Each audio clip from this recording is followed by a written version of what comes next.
Morning everyone. School screening programs, learning through seeing. We know there are 1.4 million blind children across the world, and India accounts for the largest burden of childhood blindness. Talking about childhood blindness, it is mostly preventable and has a serious impact on economy and future of our nation, and timely intervention is very critical because of the risk of developing amblyopia. Hence, active screening is the rule, because there may be children who have visual disabilities who could not approach a hospital or a medical care. So community outreach is the key in diagnosing this. School screening program was started with the slogan of nurturing today for a better tomorrow.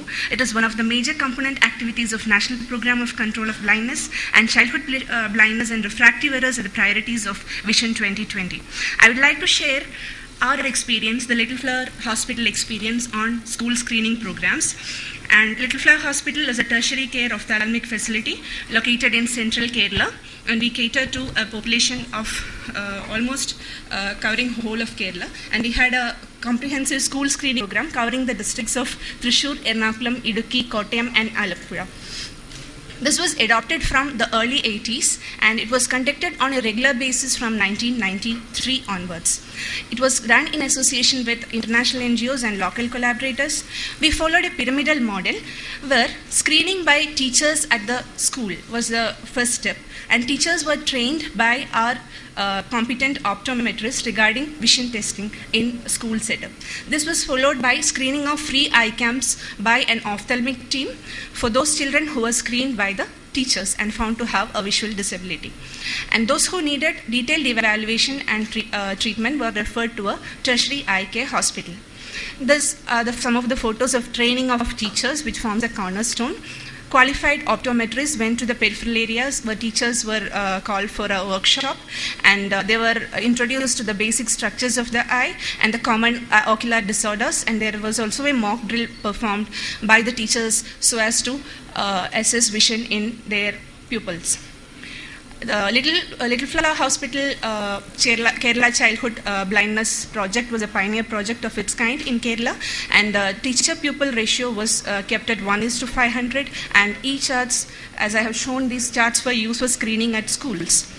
And the place for screening should have a proper lighting, adequate space, and measure 20 feet distance, mark the stand points, and the children were asked to cover the right eye and point the direction to the open ends of the E. This was repeated for either eye, and if the child cannot make out, the observations were recorded in a record, and the child was to show the referral card to the parent or the guardian and to get it signed, and to come for the eye checkup. This video shows the one of the procedure followed at one of the schools. You can see the child or the boy is marking the 6-meter length, the standing points where the teacher stands at one end holding the chart and the student at the other end. And the problem with the screening here was the proper lighting could not arrange on that at the schools. So there could be a large number of false positives, and the teacher shows each optotype, and the pupil was to indicate the open ends of the E. That is what she is doing. And those found to have a visual impairment, or those who suspected to have a visual impairment at the schools, were called to the screening camps, which were free eye camps organized by our hospital, where we had an ophthalmic team consisting of an ophthalmologist and optometrist and a counselor. We did a subjective and cycloplegic refraction at the camp, along with flashlight examination and dilated direct ophthalmoscopy in eligible cases. And those who needed specialty clinic treatments or some other refractive errors which could not be corrected at the campsite were referred to the tertiary care hospital, where they were evaluated in detail, and spectacles were supplied at subsidized rates to all the patients, and financial assistance for surgical procedures were given depending upon the economic status of the child. This is SSP statistics of our hospital from 1996 to 2004. Every year we had treated almost around 30,000 children at the screening camps. our statistics for 2012-2013, number of children screened under the program at the free eye camps were 4,86,158, and in the above 5 districts, the total population of 5 to 15 years children was 16,24,228. So we have already seen 29.93% children. And about Kerala having the highest literacy rate, the net school enrollment in our state is close to 100. So we can ensure that almost all the children under this age group are going to schools. And number of camps conducted was 102 in 2012-2013, and children examined by the medical team was 20,522.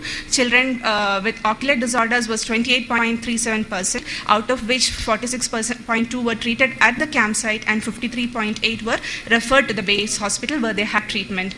And this was a prevalence of ocular disorders. Refractive errors topped the list with 71.7%, amblyopia 8.17%, strabismus cases 7.09. Vitamin A deficiency was there. It was 3.84%. But most of the cases, they had bitote spots, which did not interfere with vision in any way. There was no other cases of severe corneal cirrhosis or other issues compromising vision. Coming to the breakup of refractive errors, myopia and astigmatism. This was around 40% in the children screened, and hypermetropia 18.6%. Strabismus, most of them were exotropes, and then followed by esotropes, and then other strabismus-related syndromes and vertical deviations.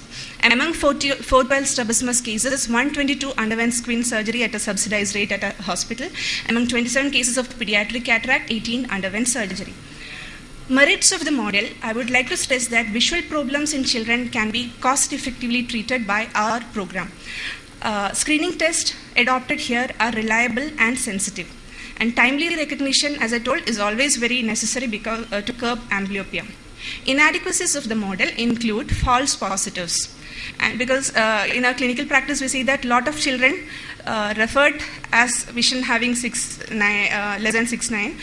When we are checking under optimum conditions, most of them read 6.6 unaided. And compliance issues regarding referral and spectacle use was present because though we had instructed all the children with visual disorders to report to us, there was a percentage of patients who didn't report to us. We had contacted the school authorities, but still there were a few students who didn't turn up. Also, spectacle use, once we prescribed the spectacles, there was no way to ensure compliance. And financial issues.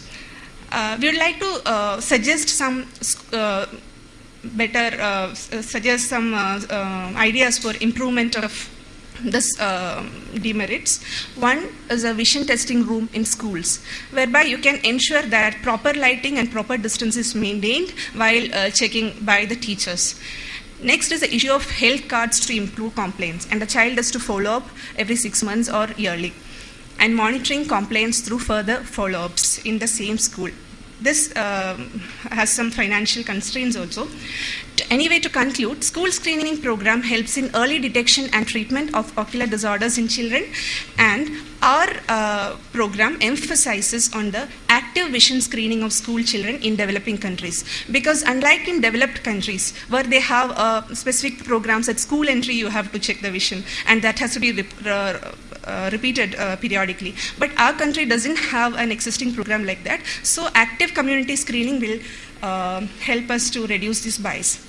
But due to wide variation in socioeconomic standards in India, I told that almost all the children in Kerala are going to school, but it's not the same with all the states of India. So each state needs customized strategies, and case finding definitely needs to be proactive, and comprehensive approach is needed to ensure sustainable success. Thank you.